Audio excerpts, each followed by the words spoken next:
Welcome back to the EUVC podcast, my friends.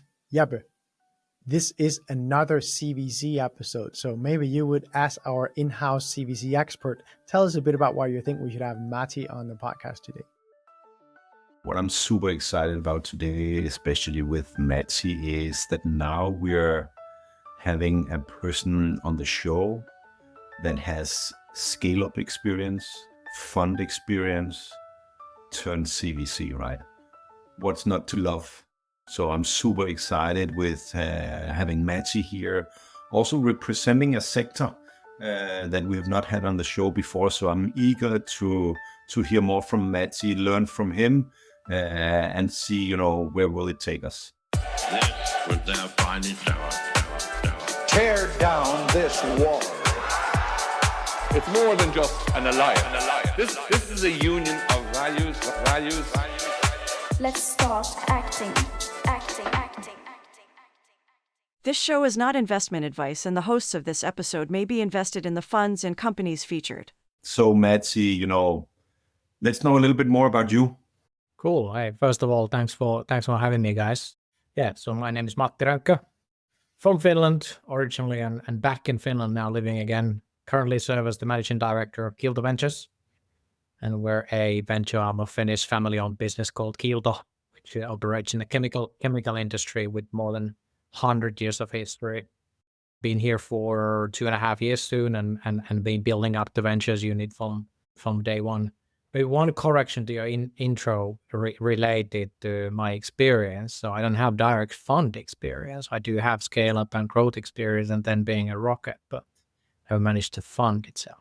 Could you, so from the base of what you do at Kiilto, could you explain, what is Kiilto Ventures today and what is it that you do? So Kiilto Ventures is the venture unit of Kiilto, as mentioned already. So what we do is we invest into sustainable built environment startups. Any early stage company operating in a built environment that has the potential to create a positive impact on planet or people, or ideally both. And we are happy to do software, we're happy to do materials, we're happy to do hardware as well. Our main focus is in the Nordics and Baltics, but we can invest European-wide. And maybe what's fairly unique on our approach, apart from the focus, is that because Kiilto is a family-owned business, I would say we're not your traditional CVC in a way. So we don't have, a non-typical VC like funny terms or forced strategic collaboration. And we don't have a fund, so we're actually investing one family's money, the Kiilto's owner's money. The investment stages I mentioned very early, so first to third round, so kind of angel or friends, family, and fools round to seed as a first ticket, and then follow-ons. So I guess that's in a nutshell. Now, 17 portfolio companies today. Matti, also, so now you're explaining everything about the direct investments that you do. Do you have other activities under Kiilto Ventures of what I within called, corporate venturing? Do you do accelerators, fund investments, corporate climbing? Yeah, so we do some fund investments as well. I haven't been super active on it lately, but done one or two in the last couple of years. So we have the capability of doing that. And we are actually currently, which is kind of part of the investment funnel in the end, also have been piloting an accelerator program. Did the first pilot last spring, and also already invested to one of the graduates, and going to be rerunning the program again this autumn. In terms of venture clienting, not really something that we do, but that's kind of where we stand now. And if we do have founders listening in with respect to your accelerator, right? Where do they go to sign up for the next accelerator? Well, at the moment is still on kind of a silent mode in a way. So we've been handpicking the companies from our own deal flow. The best way is just send us their deck via our website, kiiltoventures.com, or reach out to any of us directly. All of our team's information is publicly available. I opened the podcast saying this is the CVC podcast, blah, blah, blah. And then you say, well, we're actually operating out of the family office of the family behind. And then I thought, to what extent do you consider yourself a CVC? To what extent do you consider yourself a VC? And to what extent do you consider yourself a family office? there's obviously lots of things we get from the mother company, kind of, if we think from the CVC angle. So obviously, we get a lot of know-how in the industry. So Kiilto, the mother company, has huge amount of customers and huge amount of know-how in the build world. And obviously, lots of experts in-house from different parts of the build world. So we get a lot of expertise from that side. We obviously get the capital as well. And thirdly, obviously, the focus that we have, which is sustainable build environment. So I guess kind of that's the CVC part.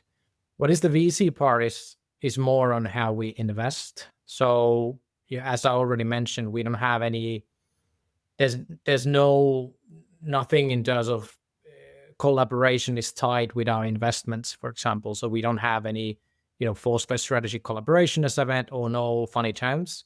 And we're also very quick in decision making and operate with similar kind of targets that a VC fund would. So I guess that's the VC part.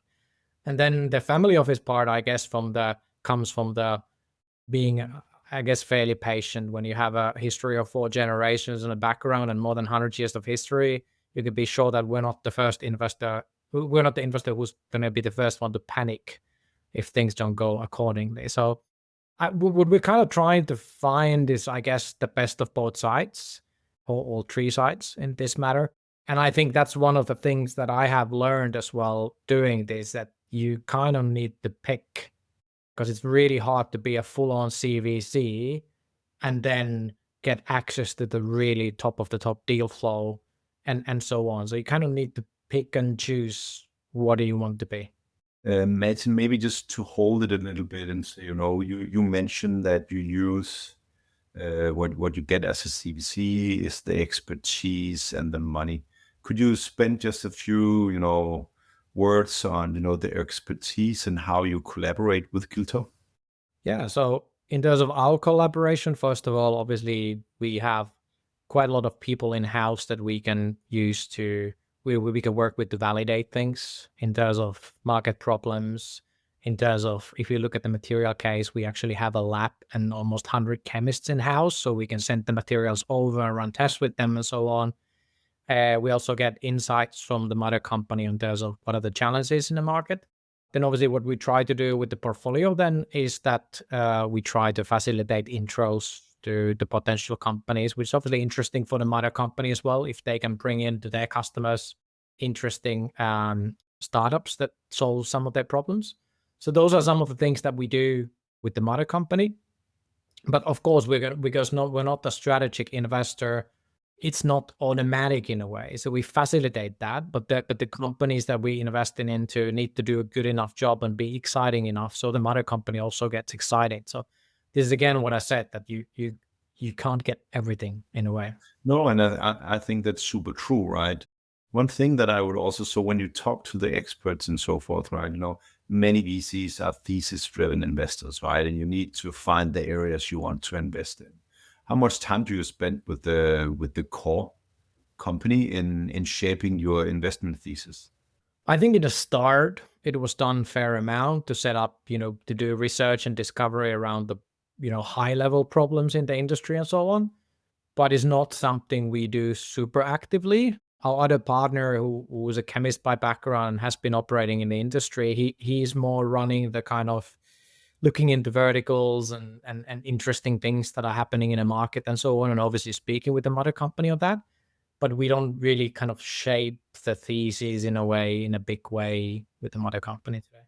Back to your background and also some of the things that I find super interesting, right? I've known Rocket Internet for quite some time, right? I'm also turning 50 next year. Lost my hair and it's turning gray, right? And maybe that is from negotiation with some of the Rocket Internet investors, right? Tough negotiators and so forth. But with that learnings also with you and your standard scale-up experience, how have you used them in shaping, the Kiilto Ventures today and the platform you stand on? Yeah, good question. I need to highlight that there's not much hair in this podcast if I look at all the So it's not, yeah. Do our very best. Let's not maybe open that can of worms. Like, this is a podcast and not a video. It's not a, Now we do have videos. So oh people no! can see people can see how ugly we are. I would say I've had the luxury to work at Rocket Internet. I mean, Let me add some flavor to what I just said. There are few firms that have been as instrumental to growing venture and building a strong foundation for venture in Germany. Rocket Internet, of course, everyone also knows because when you make big waves, you make big waves, and that is just the part of being in venture and in the arena. And of course, I said what I said explicitly. I made explicit for those that don't know the story and why Jeppe said it the way he did. But I do think it's like Rocket Internet, we all owe a lot. And I think it's important to say that especially German venture would not be where German venture is today if it wasn't for the Sammer brothers. And do let me highlight, I've done 2 investments with Rocket Internet at my time at Maersk, and they have both great outcomes. So I'm super happy co-investor. And I couldn't agree more. I mean, if you go around Berlin and you start looking at what's happening there still today, and you think of the effect that the Rocket Internet alumni has on the ecosystem and the brothers, obviously, you can't deny that. And I think they also like highlighted the importance of execution and in a way built the speed around how ventures are built in Europe.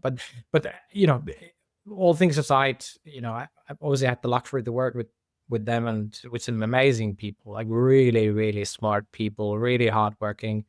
And I think the thing that you learn from there is that the kind of the can-do mentality, where it's kind of like you're not really thinking about that, what is the maybe small, should we go to the next market or should we go international? It's built in DNA that of course you do it. So you go big from day one.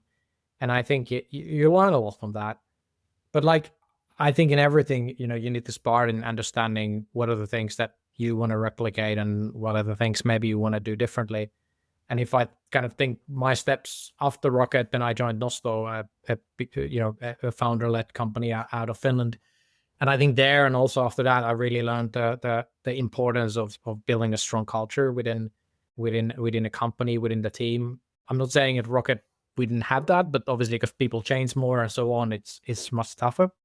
I think that really, like, I don't want to restart it myself, but kind of, combining those two, I guess is a good experience. And then I think, like, having seen the kind of ups and downs, also started a company after that we couldn't scale. I think that really helps me today in how I and our whole team works with the entrepreneurs. We're really approaching this Kiilto Ventures as more of a startup. I know it sounds super lame when I say that, right? But like, in the end, it's like, it's a completely new unit at Kiilto, and it's a new way of doing this. Also family backed, so you can't and you shouldn't copy things that maybe bigger players do and so on. So we're really doing a lot of discovery, trying to understand what are the market problems, and kind of then we just don't build the solutions, but we find the solutions that others have built. So I guess it's a combination of that, super fast, focused, and potentially scalable execution, strong culture, and then kind of the startup style of learnings overall on building this up. So yeah. Matti, I'm interested in learning about, when we talk culture, right? And with your background, and for me, Rocket is very execution driven. How have you leveraged that in building your team, right? What instruments are you using? Also, is it your team, is that people coming from VC, or where are they coming from? Yeah, we actually have quite a diverse background in a team, which I've always thought is quite interesting. So obviously myself, I have the background from operating, scaling, running startups. Our other partner, Christopher, he's a chemist by background, which is like quite rare in this space. I mean, having the founder background in Europe in PC is quite rare as well, I guess, compared to US, but like being a chemist, it was even more rare. And I think it's really important to have that super detailed industry knowledge, having been part of actually build products, build factories, launch products, working with the big players on that field. We have recently brought in, last autumn, we brought in someone with a consulting background who's been working then with later stage investments, which we think is a great addition because she can really help then especially when we think of, for example, material company, like she's been working with the first of a kind facility investments and so on. Been trying to bring in lots of the kind of the young talent from university and so on to support that. So I think it's more about, I guess, the startup way of thinking in building this is that you're essentially looking for the right people. You need to have obviously the things that are missing from the team currently, but maybe you're not looking so much into, which university they went to and which of the big four consulting companies they work for. Sustainability and built environment, right? So you focus on solutions around these topics. What specific challenges and opportunity areas are you targeting in this space? Yeah, I guess firstly, like built environment is a massive topic. I mean, it seems like quite a niche. A couple of years before joining, I looked into opportunities within built environment because I identified that that's one of the things where you can actually drive the biggest impact in, and made me realize how massive it is in many ways. There's a couple of things, like these are super high level, we can dive deeper, but kind of like generally the climate and biodiversity in the build world is a huge problem. Cities are expanding, we're building new buildings and new cities constantly, so the problem is not going to go away. Circularity is another topic which touches the same thing. So construction actually consumes huge amount of the world's materials, and circularity is well, I don't want to say non-existent, but a huge problem within the industry for obvious reasons. Indoor health, which I think even for us in the Nordics is a known topic, but even bigger topic in many other areas of the world.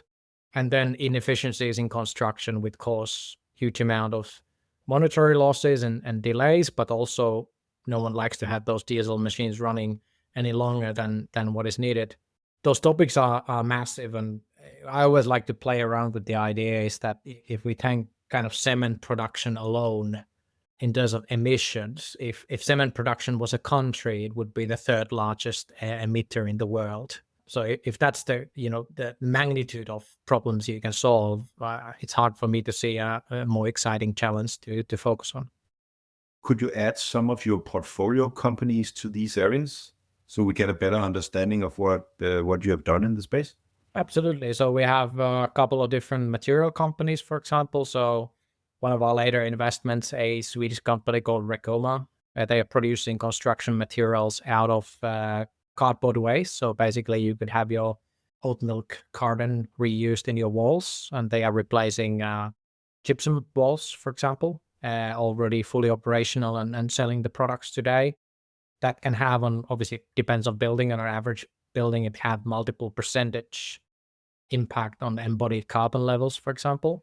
If we think of then, for example, the energy efficiency of buildings, which falls within that same scope, we have a couple of solutions there. One is a company called Nobody Engineering, which is kind of like one way to describe it. It's like a Google Chromecast for buildings. So even with aged BMS solutions, by connecting them, you can use any type of energy optimization software.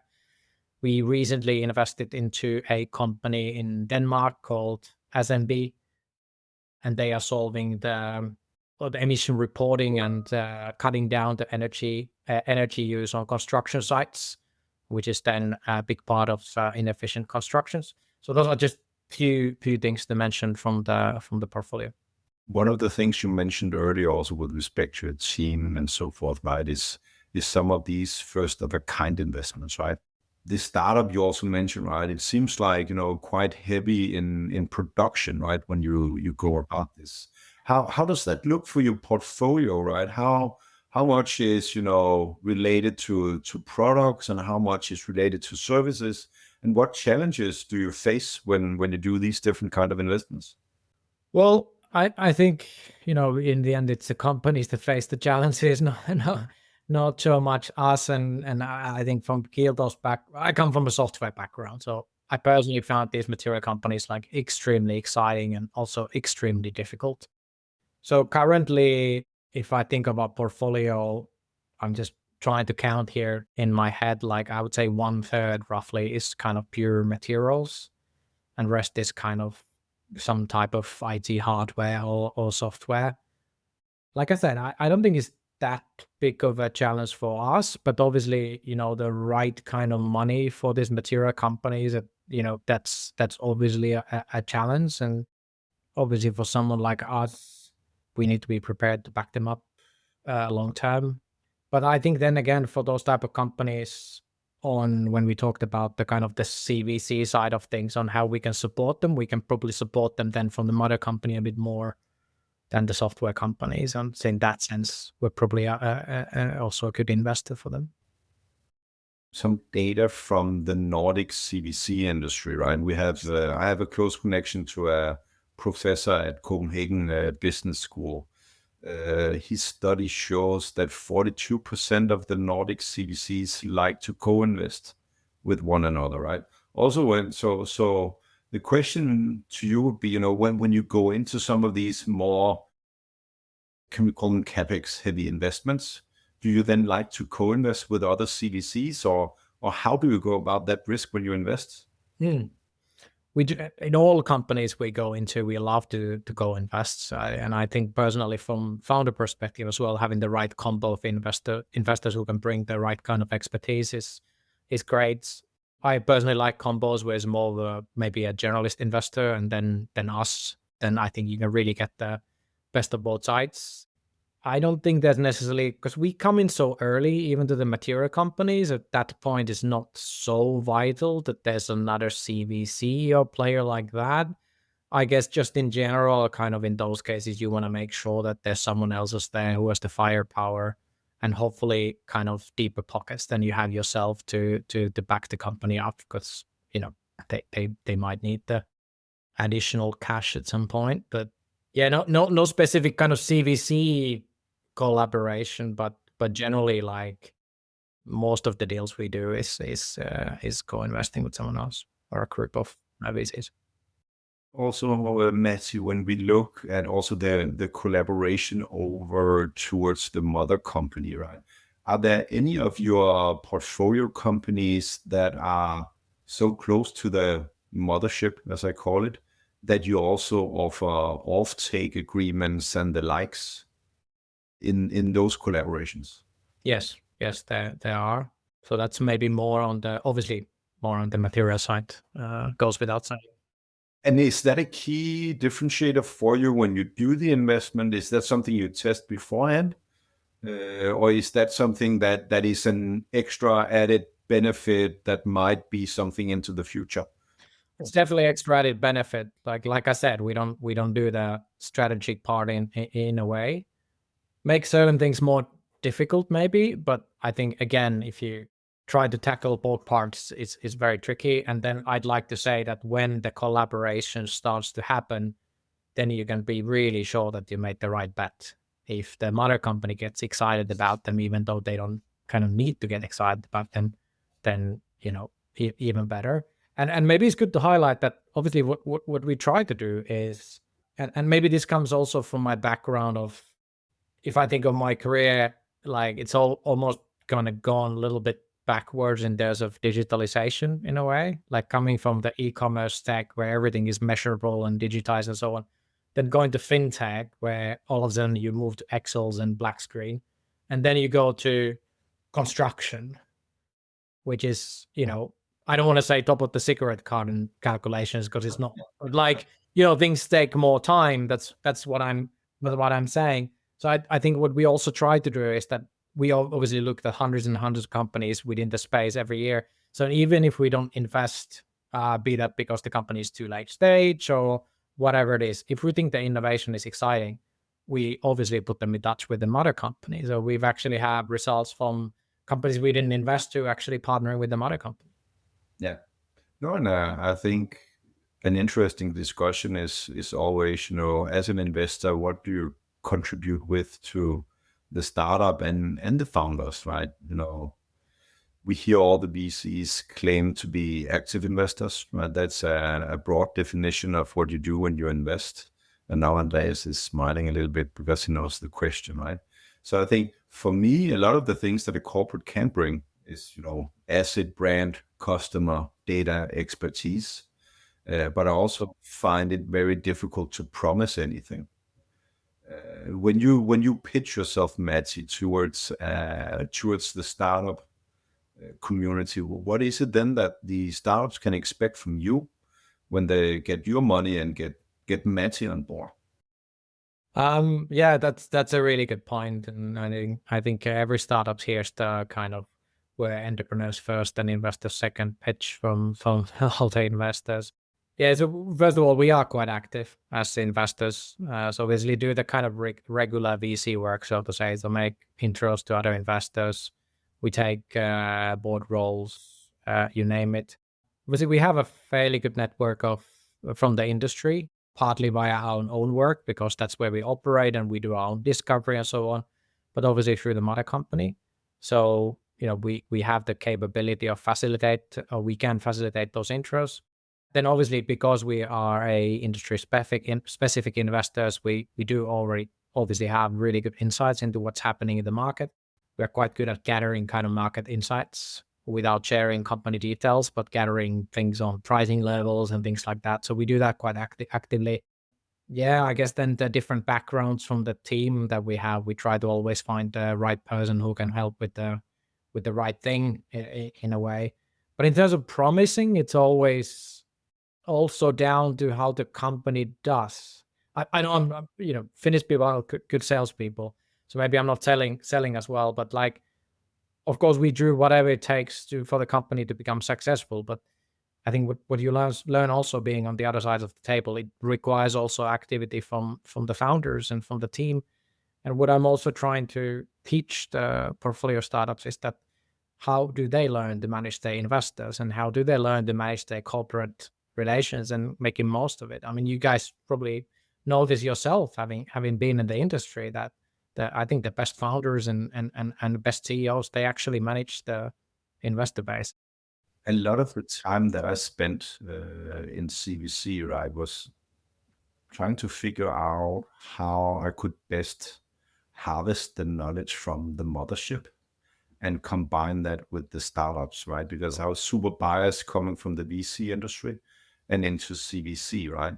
But I think that collaboration between the mothership and the startups, how to basically bridge that, is super interesting, because that is where the extraordinary profits come from. And do you have the secret sauce for that? Have you found areas where it's more easy to harvest that? No, I don't think I have the secret sauce. I think it's something that's improving every day. There's multiple reasons for that. People in the main organization better understanding what ventures does, us finding more and more exciting companies that we invest into, better communication, better collaboration. I think it's a lot also about finding the people from the organization who are excited about the startups. So, I think it's also like, these are the discussions that shouldn't be had only in the boardroom or director level. What we try to encourage within the ventures team is to engage with the whole organization. So we have, for example, seen that we have very good collaboration across the mother company, but we have, for example, seen that maybe, even though Kiilto is headquartered in Finland, we have very good collaboration with some of the country offices, and they are very excited about, for example, in Sweden, we've been getting multiple company intros where someone from the team has seen something exciting in the market and sending that over to us. So, but to answer your questions, no, I guess in this type of podcast, you say, yes, this is our winning formula, and, here's a slide, and this is how you do it. And, then, but no, we haven't mastered it, but we have found little things here and there that help. Being kind of family owned and family also being operational, and them having a massive buy-in into the ventures part, I think in a way facilitates that as well, because everyone in the organization understands that this is part of the business, and we're all in the same boat, so to say. I'd love to ask you a question around, because you've spoken a lot about the specialist VC model, so to say, and how you leverage, of course, your mothership. I'd love to ask you a bit about how you think about generalists in your space? I would love that more generalist VCs would invest in the built environment. Like I think there's massive opportunities there in terms of impact. There's also really exciting opportunities in terms of kind of leapfrogging now with AI, for example, if we think of, tool sets of AEC and so on.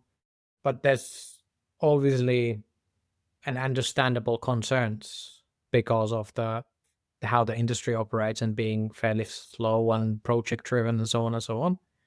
But I would love for more generalist investors to invest, and what we try to do a lot is also provide the support then in validating those things more in depth to get generalist investors excited about the space. And if I think of that last two investments we did this summer, for example, both of them have a fairly generalist investors who have invested together with us. So I hope it happens more. We need the capital in the build world to build the innovation, and then I think first and foremost we need the AAA talent who wants to build companies within this space. And as we all know, those normally go hand in hand. And the co-investors you mingle with these days in the space, is that the 2150s of the world? Who are they? Quite openly, anyone really. I mean, like, not just the build. Of course, we work actively with all the Zaguas and Compasses and PyLabs and PT1s who are all great and know the space extremely well. But also very much, I think there's quite a lot of impact and kind of deep tech investors who are more and more interested in the space. We just announced an investment this week actually to an Estonian company where we invested together with Notion, for example. Like I said, we're trying to work more and more with the generalists as well. I'd love to ask you a question that is always on my mind when I think about anything climate right now, which is, of course, everything that's happening in the world. How have you seen it impact the sector? How has it impacted your portfolio companies? And has it in any way changed how you think about the space? No, it hasn't changed how I think about the space, and hasn't changed on how we at Kiilto Ventures think about the space. I think, again, getting back to the 100 years of history, it's not an organization where we change our mind overnight because of what someone says, no matter who they are in terms of their position. I think what it has caused, and especially talking about materials, is that in a way, like, and I'm not saying this is positive or negative, I think in a way it has made, for sure, myself and many of the companies realize that in the end, what you need to build is superior products that are on the same price levels that the current solutions are. If we think of building materials, for example, right? You can't build the worst product to replace concrete that costs 10 times the amount. And that sounds like a no-brainer, but in the startup world, maybe it hasn't been. And I think there's more pressure on companies to really show that, hey, we actually have a better product and we can deliver, if not now, in the future at the same cost that the current products do. And by the way, it's sustainable. And I think has meant that, not everyone has made it, not everyone's survived, but the companies that come out of that funnel right now are much stronger than the ones that we had a few years ago. With everything you have learned from your background, what has been the most important to you that you have brought into Kiilto? And also, what is it that you're going to leave the young people with that wants to get into CVC? Yeah, tough question. I think we kind of went through in terms of the learnings already previously. So kind of like I said, we're really running it as a kind of a startup approach because we're building something from scratch. I think the other thing is that you need to choose what you want to build. Like if you want to have be the strategic investor, then you are the strategic investor. And if you want to act like a VC and get access to the really top of the top deals, maybe in terms of growth potential, then you need to choose maybe a little bit of different approach. But I think from my personal experience, like getting into the CVC world, first of all, I think you should. It's super exciting. it's not necessarily easy, especially getting the startups and corporates to work together. We all know it's tough. But like what we also know that it's kind of windy in many companies, especially if the company is, for example, publicly listed. So I think it's like, you really need to choose the right company to do it with, if you can, and the vision and the values need to be aligned. And then, like I said, you need to pick the approach that you're gonna go for. Like, while on theory, this kind of investing in unicorns that have a fantastic strategic fit with the mother company sounds like a great idea, I'm at least not smart enough to see how that would fly. So I guess that's my 2 cents. You need to pick. Yeah, you absolutely need to. Matti, thank you so much. I am one of 2 in this podcast that are definitely looking forward to seeing you at Tech Barbecue next week. Thank you so much for joining us on the podcast, my friend. Thanks for having me. Thanks for the chat, guys. This was their finest hour. Tear down this wall. It's more than just an alliance. This is a union of values. Let's start acting.